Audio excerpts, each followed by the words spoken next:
আজকে তোমাদের দেখাবো শিলিগুড়ির সবথেকে পুরনো এবং ফেমাস তিনটে মিষ্টির দোকান। আর সবথেকে প্রথমেই চলে আসলাম মৌচাক, যেটা সিচুয়েটেড শিব মন্দিরে। এসেই অর্ডার দিয়ে দিলাম ওদের ফেমাস পুরি সবজি, আর অর্ডার দিতে দিতেই আমার টেবিলে চলে আসলো দুটো গরমা গরম পুরি সঙ্গে সবজি, আর সাথে অর্ডার দিলাম একটা রসমালাই আর একটা মালাই চপ।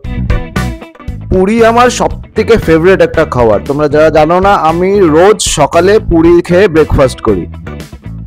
সত্যি কথা বলতে এত দারুণ খেতে পুরি মিষ্টি এই দামে শিলিগুড়িতে আর কোথাও পাবে না, এটা আমার গ্যারেন্টি। এন্ড সত্যি মৌচাক মেনটেন করে চলেছে ওদের লিগেসিটা।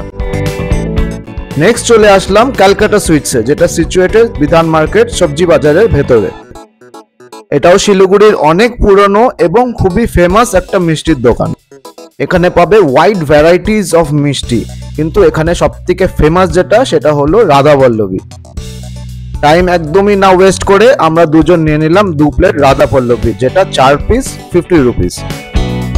আমার মনে আছে যখনই বাড়িতে ছোটবেলায় পুজো হতো, মানে বাড়ির পুজোয় যখন উপোস করতাম, তারপরে এই ব্রেকফাস্টটা এই রাধা পল্লবীটা দিয়েই হতো। শুধু একটা ছোট্ট জিনিস চেঞ্জ হয়েছে, যেটা ওদের আলুর তরকারিটা আলু খোসা আলা হতো, এটাই ফেমাস ছিল, কিন্তু এখন তরকারিটা একটু চেঞ্জ হয়ে গেছে। বাদ বাকি টেস্ট ও কোয়ালিটি একদম একই রকম আছে।